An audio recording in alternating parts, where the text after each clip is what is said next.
derechos que tiene como pueblo ante una ocupación ilegítima. La condición de colonia no la quiere el pueblo puertorriqueño, se la han impuesto. Puerto Rico fue como un botín de guerra para el imperio cuando derrotaron a España en Cuba. No, hombre, no.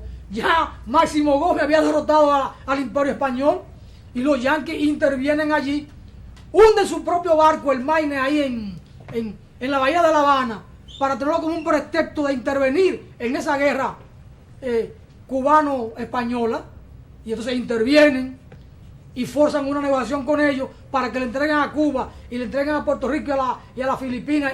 No, por Dios, es la voracidad del imperio, eso es ilegítimo, eso es ejercer violencia contra el más chiquito. Entonces, cuando hay un gobierno ilegítimo, el derecho a la rebelión se impone, y el derecho a la rebelión es legal. Es legal porque lo han arrinconado como pueblo. Entonces, está la insurrección de Jayuya del año 1950, 30 de octubre del 50, una revolución nacionalista, y luego hubo otros actos de los macheteros que incendiaron aviones ahí en el Luis Muñoz Marín, aviones incluso de guerra de los Estados Unidos, porque no, ese es el camino que le han dejado. Y Puerto Rico está presente en todos los foros. En Naciones Unidas hay un comité de decolonización que es un pleito de los borinqueños allí en Naciones Unidas permanentemente, porque no le han dejado de otra. Y cuando usted abordaba el tema de la agropecuaria, que desmantelaron todo el aparato productivo, Puerto Rico tiene una situación en términos de los recursos naturales bastante precaria.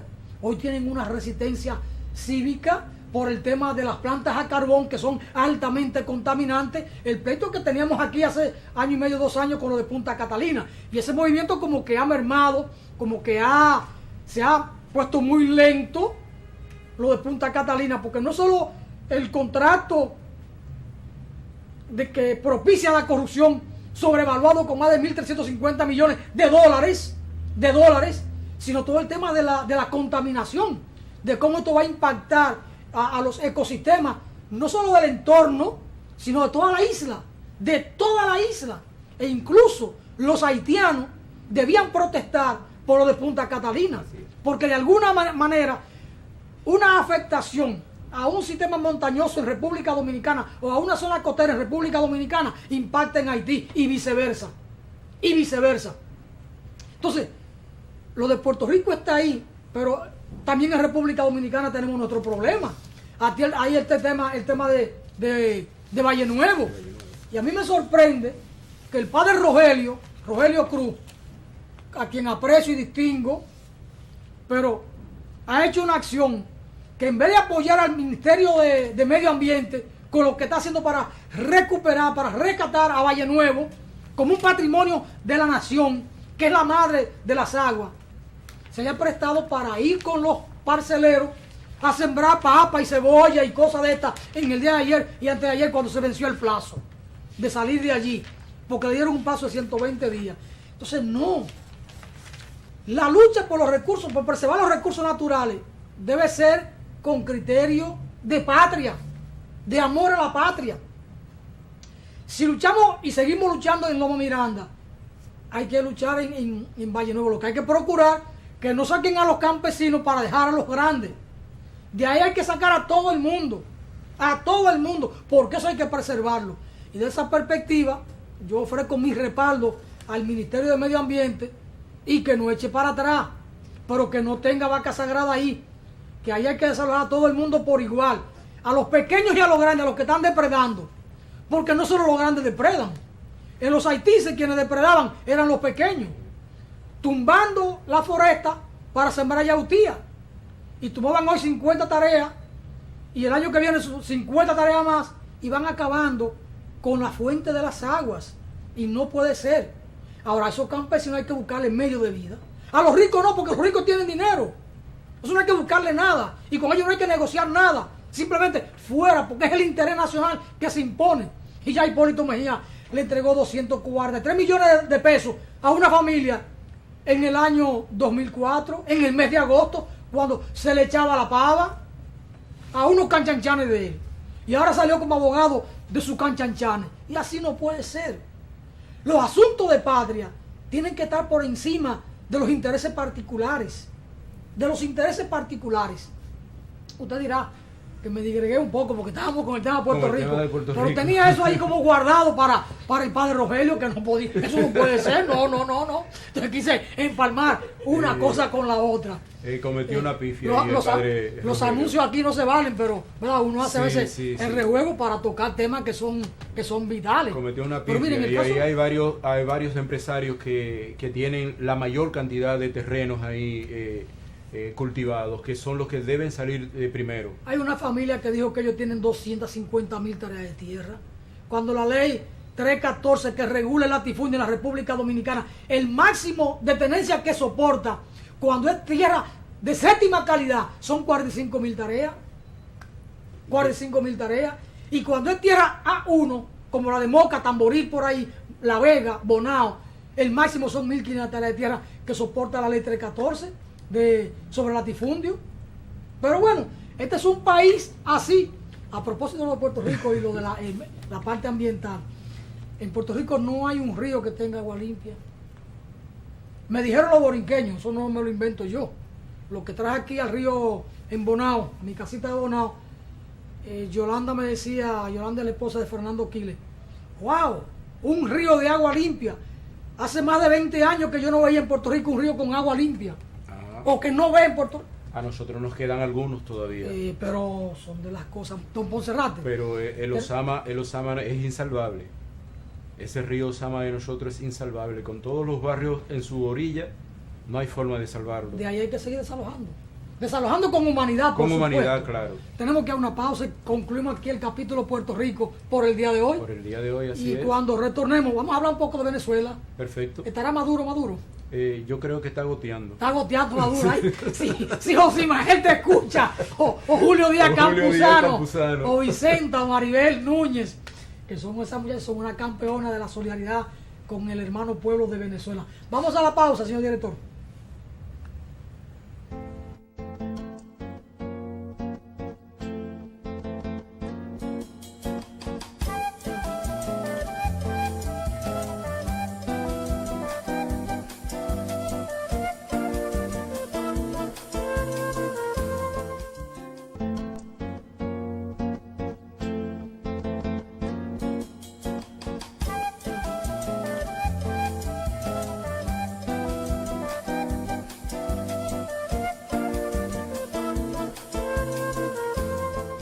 Seguimos aquí en su espacio Voz para el Cambio por Telecanal 28, conversando con don Aristóteles Poncerrate. Hoy es un día para hablar de cultura y de política internacional y hemos empalmado en el proceso ambas cosas. Le decía antes de irnos a la pausa a don Aristóteles y a ustedes que están en la sintonía que vamos a conversar algo de cómo anda Venezuela, porque parecería que en Venezuela el horno no está para galletitas. Allí si uno mete la harina, mire, si el pan se puede quemar. Y si uno mete un cerdo ahí a asar, también se puede achicharrar, se puede convertir en carbón. Pero bueno, también hay que ver qué pasa con esa política imperial de asedio al gobierno venezolano, que no es nada fácil, sumamente difícil. Y los venezolanos están también en sus apuros buscando la solidaridad internacional porque la necesitan. La oligarquía de Venezuela tiene respaldo de un sector oligárquico de España, con el Partido Popular a la cabeza, y del imperio norteamericano. Los venezolanos como pueblo necesitan también de la solidaridad de los pueblos de América Latina y el Caribe y del mundo. Independientemente de una u otra diferencia que pudiéramos tener, y que la tenemos con Nicolás Maduro, en el caso mío la tenía también con Chávez, en la manera en que se conducía aquel proceso, pero la diferencia cuando se trata de discutir lo esencial, se ponen a un lado, porque lo esencial es lo que cuenta. Y ha habido una voluntad del gobierno venezolano, desde Chávez hasta acá, de romper con el robo que había tradicionalmente. No es que haya desaparecido la corrupción en Venezuela, las hay momentos de corrupción aquí y allá. Donde quiera que hay seres humanos administrando recursos públicos, se dan su conato de corrupción, en menor medida, en mayor medida, pero siempre los hay. Y Chávez detectó el foco de corrupción en PDVSA, pero PDVSA en los tiempos de Carlos Andrés Pérez y de los Copey y de los Adecos, los copellanos y los Adecos, hasta el 99, PDVSA era controlada por el imperio norteamericano desde una computadora. Decían hacia dónde iba el petróleo de Venezuela. Y esa gran riqueza, el pueblo venezolano no la disfrutaba. La disfrutaban los Bush y compañía en Estados Unidos. Tenían el control de la producción de petróleo de Venezuela. Y por supuesto, una oligarquía y una clase política que también se beneficiaba del petróleo de Venezuela. Su riqueza principal en Venezuela es el petróleo. Y no estaba disponible para eliminar las casas de cartón, la pobreza, la miseria, la indigencia. Y abandonaron la agricultura, una nación que tiene millones y millones de tareas de tierras cultivables y sin embargo abandonada, y no pueden producir lo que ellos consumen porque abandonaron la agricultura. Y reinó allí la economía de los petrodólares. Yo oí hablar de esas cosas siendo yo muy niño, allí en el lejano Dajabón, los años 70, los petrodólares. Y todo el mundo quiere ir para Venezuela en busca de los dólares del petróleo, pero con un pueblo con una miseria. Y sin embargo, Chávez reivindicó a los pobres de Venezuela. Y ese petróleo, esa riqueza, la puso a disposición de su pueblo. Pero todavía hoy aparecen casas de cartón en Venezuela, a pesar de los guaraguaos. Así es. Y los guaraguaos se han asentado aquí como para siempre. No, claro. Están 3 y 4 veces al año aquí. Y vienen a cada rato aquí. Y se mantienen, bueno, son viejos ya por supuesto, ya tienen 70 y pico de años, los artistas que componen este grupo histórico de los guaraguaos, pero mantienen la voz, la melodía, la rítmica, los textos, las letras y la misma motivación espiritual y revolucionaria de esos integrantes de los guaraguaos. Lo que le duele a los norteamericanos de Nicaragua es que Nicaragua tiene una reserva petrolera. ¿De Nicaragua o de Venezuela? Digo, de Venezuela, perdón. Como estamos en lo internacional, estaba pensando en Daniel Ortega. Sí. Ay, el pobrecito Daniel Ortega. Y estamos hablando de la Venezuela de Maduro, de Chávez, de la revolución bolivariana. Lo que le duele al imperio es que la gran reserva de petróleo que tiene la PDVSA en Venezuela ya no les pertenece porque lo nacionalizaron y ellos tenían control de eso. Y ahora que la reserva que ellos tienen la tienen parada ahí, la tienen detenida porque están pensando a futuro que la OPEP pueda bajar su producción petrolera y ellos tenían esa reserva también como una reserva de ellos. Eso le duele, y le duele mucho más que antes de morir Chávez, esas casas de cartón que habían en los montes, en las montañas aledañas a Caracas, la capital, le diera los títulos de propiedad a esa gente que estaban ahí, que nunca en su vida habían tenido nada y son propietarios ahora de esa casita de cartón, y por eso han podido hacer algunas inversiones a esa casita de cartón y mejorarla porque ya es de ellos. Todavía siguen existiendo, como tú mencionabas, muchas casas de cartón. En el año pasado Maduro habló de 3.700 viviendas nuevas para ese tipo de personas que viven en la indigencia, como viven aquí en República Dominicana, muchos hermanos dominicanos.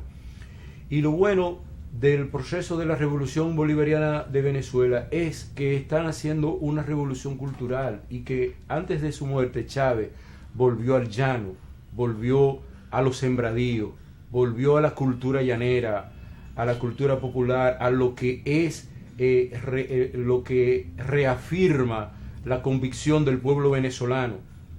Y en términos económicos está luchando como luchó Cuba durante 50 años de bloqueo económico, 54 años de bloqueo económico, está luchando con una especie de bloqueo económico solapado del imperio norteamericano.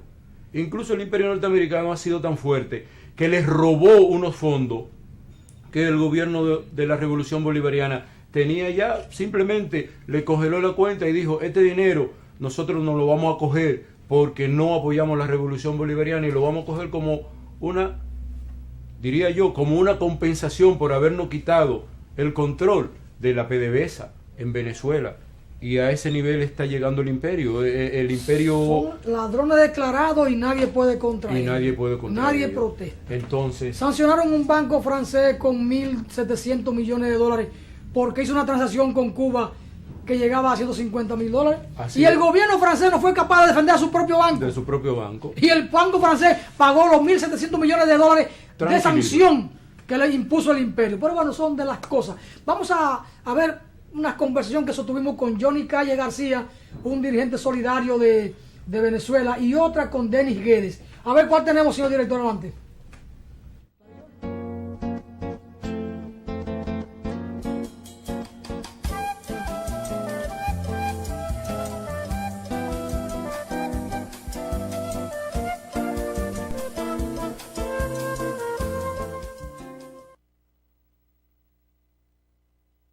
Sociales y políticos del continente, procurando dar respaldo a la CELAC para que este instrumento de integración de los pueblos de los países de América Latina no sucumba ante una eventual embestida de los Estados Unidos, ahora con Donald Trump a la cabeza.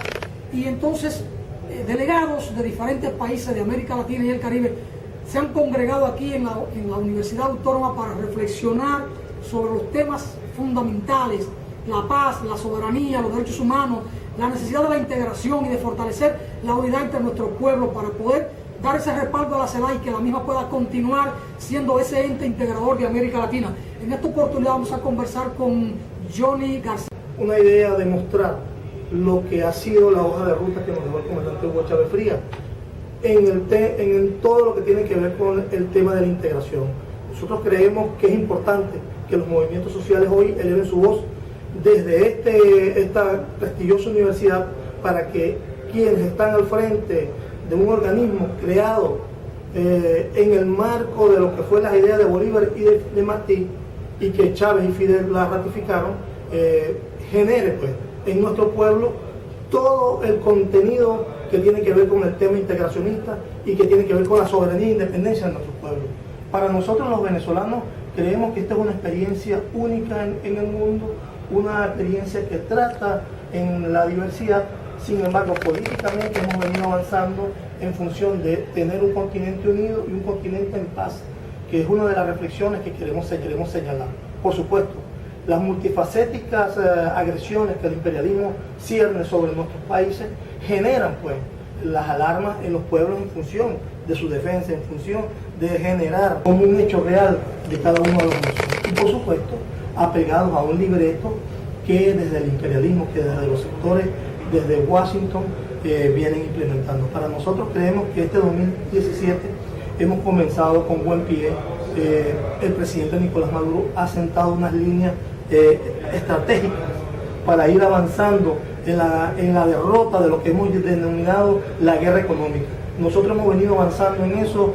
Hoy hay medidas que se han tomado de manera clara, contundente, que tienen un apoyo mayoritario de la población venezolana y que básicamente no podemos negar algunos hechos que han ocurrido en el país, el tema del desabastecimiento, el tema inflacionario, que no tiene que ver con medidas que el gobierno no haya tomado o haya dejado tomar, sino la guerra que eso genera.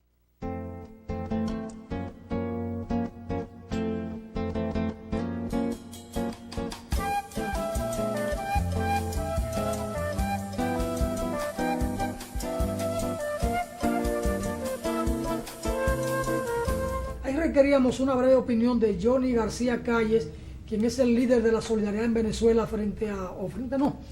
de la solidaridad con Cuba de los venezolanos, con Cuba y con otros países. Johnny Calles García es un dirigente revolucionario venezolano muy importante, un tipo de mucho trabajo y de unas excelentes relaciones humanas. Vamos a ver ahora una conversación rápida que sostuvimos con Denis Guedes, un joven venezolano, hace parte del Comité de Derechos Humanos Juvenil de Venezuela, buscando también su apreciación, su valoración de cómo marcha este proceso en esta fase del gobierno venezolano y los derechos humanos. Veamos, señor director, la entrevista.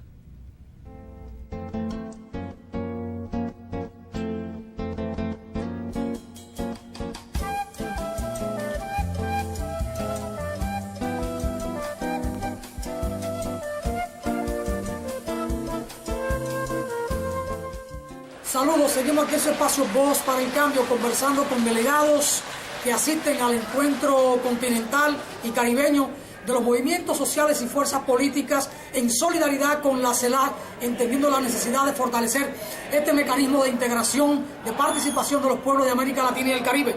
Vamos a requerir una opinión del joven Denis Guedes, venezolano, hace parte del Centro Juvenil por los Derechos Humanos en Venezuela, a ver si nos puede ayudar a tener una visión de cómo andan los derechos humanos en la hermana República de Venezuela y como es joven, cuáles son las perspectivas que ve de la integración de los jóvenes y de la participación de los jóvenes en este proceso de América Latina por la paz, por la independencia, por la integración y la unidad de nuestro pueblo. Denis, un placer tenerte aquí en nuestro espacio Voz para el Cambio. A ver cuáles son tus reflexiones en este sentido. Sí, bueno, iniciar esta intervención saludando no solamente al pueblo dominicano que nos ha recibido con mucha alegría, con mucho patriotismo, sino que también saludar a toda la audiencia latinoamericana que puedas tener y a toda la audiencia caribeña. Y bueno, nada, como jóvenes venezolanos, como jóvenes latinoamericanos y caribeños, estamos haciendo parte acá de esta cumbre social para visibilizar lo que son las luchas juveniles en el marco del esquema latinoamericano y caribeño. Efectivamente, somos de Venezuela, llevamos a cabo una iniciativa interesante en materia de derechos humanos y como todo país, sí, hay grandes retos que todavía tenemos que alcanzar en materia de derechos humanos, pero que también visibilizamos lo que es la tarea que ha tenido la Revolución Bolivariana en estos 18 años de trabajo, inicialmente con el comandante Hugo Chávez y ahora con el presidente obrero Nicolás Maduro, que ha dignificado a toda la sociedad venezolana. En materia juvenil hay que destacar todo lo que ha sido la gran agenda social que ha direccionado una gigantesca inversión social para dignificar en materia de derechos económicos, sociales y culturales a toda la sociedad juvenil venezolana.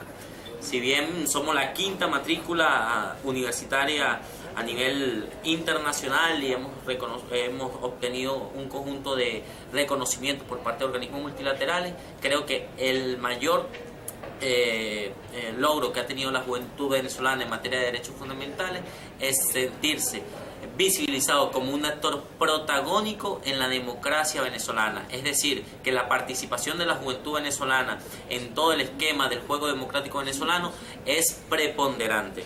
Queremos decir que la situación en Venezuela en materia de derechos humanos, pues bueno, sabemos que es un país donde la dinámica política es ardua, es constante, es plena. La juventud venezolana se ve envuelta como un actor fundamental en lo que es la manifestación pacífica y democrática, todo lo que son las diversas expresiones de participación, de protagonismo democrático, y bueno, por eso vemos hoy día que gran parte del gabinete venezolano es joven. Tenemos una representación parlamentaria de diversos jóvenes en nuestra Asamblea Nacional, y además de eso hay que reconocer lo que es la agenda educativa que ahora mismo hay en la República Bolivariana de Venezuela. No solamente eso, sino también en materia de libertad de expresión, que es un tema siempre controversial a nivel latinoamericano y caribeño. Quiero decir que Venezuela es uno de los países donde la parrilla audiovisual es una de las que está llena de, en su producción, moderación y conducción por muchos representantes juveniles. Es decir, que los jóvenes tienen un acceso a la libertad de expresión, a la libertad de prensa, al ejercicio del periodismo, al ejercicio de la libertad de conciencia, es decir, a la manifestación de la pluralidad política que se vive en el país. Para todos aquellos que muchas veces dicen en Venezuela no hay libertad de expresión, en Venezuela se coerciona el ejercicio del periodismo, en Venezuela los jóvenes no tienen derecho a esto, no tienen derecho a otro. Yo creo que, como muchas veces hemos señalado, muchas veces estas transnacionales de la comunicación, que muchas veces son las transnacionales de la desinformación, dicen que no hay libertad de expresión en Venezuela, cuando ellos, para hacer el ejercicio del periodismo en nuestro país, deben recibir una acreditación especial por parte del Estado. Es decir, el Estado los autoriza y les permite y les garantiza hacer el ejercicio, realizar el ejercicio del periodismo en nuestro país. Es decir, que se le dan todas las facultades para que ellos digan en vivo, en transmisiones especiales, en donde cubren horas y horas y horas, decir que en Venezuela no hay libertad de expresión cuando no es así, pues. Entonces en Venezuela hay Ejercen la libertad y la niegan. Sí, Y niegan su existencia. ellos delante del micrófono en vivo, a través de su señal transnacional, dicen que no hay libertad de expresión alguna. Y la están ejerciendo. Y la están ejerciendo. Denny, la situación de los jóvenes con la situación, valga la redundancia aquí del término, de crisis que se alega que hay en Venezuela. La crisis y los jóvenes. La economía y la juventud. Economía y empleo. ¿Cómo anda la cosa en Venezuela? Oye, yo creo que la juventud está llamada a ser uno de los actores fundamentales en todo lo que tiene que ser la recuperación económica venezolana. Si bien el desarrollo de las fuerzas productivas venezolanas, la reactivación del aparato productivo venezolano, está llamado a que la juventud sea el protagonista, ¿no? de esto. Efectivamente estamos en una situación bastante difícil, una situación donde nuestro país, que se sustenta en una economía totalmente extractivista, que depende de la renta del petróleo, donde la caída vertiginosa de los precios del petróleo abiertamente incide en la economía. Porque Hugo Chávez estuvo retomando el tema del campo. Sí, efectivamente. Fíjense, el aparato productivo venezolano se destruyó plenamente en los años 30-40. Pero Hugo Chávez retomó el tema de la agricultura. Exactamente. Maduro dio continuidad a eso de volver al campo. Efectivamente, fíjense, todo comienza con lo que fue la ley de tierras, un tema trascendental a nivel latinoamericano, porque no fue una ley de tierras como las que generalmente se ven, fue una ley de tierras genuina, donde no solamente se le diversificó la tenencia con el campesinado, con los movimientos campesinos organizados, con los trabajadores agrícolas tradicionales, sino que también se le dio un acompañamiento técnico y de financiamiento. Solamente que, bueno, las condiciones y contradicciones que siempre se presentan en cualquier tipo de sociedad no han permitido que se haya hecho una trascendencia, ¿no? en el sector agroindustrial. Pero se avanza en eso. Pero se está avanzando, por supuesto, claro que sí. ¿Cómo negarlo? Venezuela acaba de romper récord ahorita en octubre y noviembre en las mayores cosechas que se han registrado de los principales rubros alimenticios en toda su historia. O sea, ya por ahí hay que reconocer. Solamente que también hay que decir que, bueno, una economía de puertos donde gran parte de los productos que generalmente o históricamente consume el venezolano siempre han sido importados. Gracias Denny por estar con nosotros. Tenemos que ir a una pausa. El tiempo se pone en contra de nosotros. Así es que gracias por la intervención y más adelante vamos a conversar con otros jóvenes de Venezuela. Vamos a la pausa.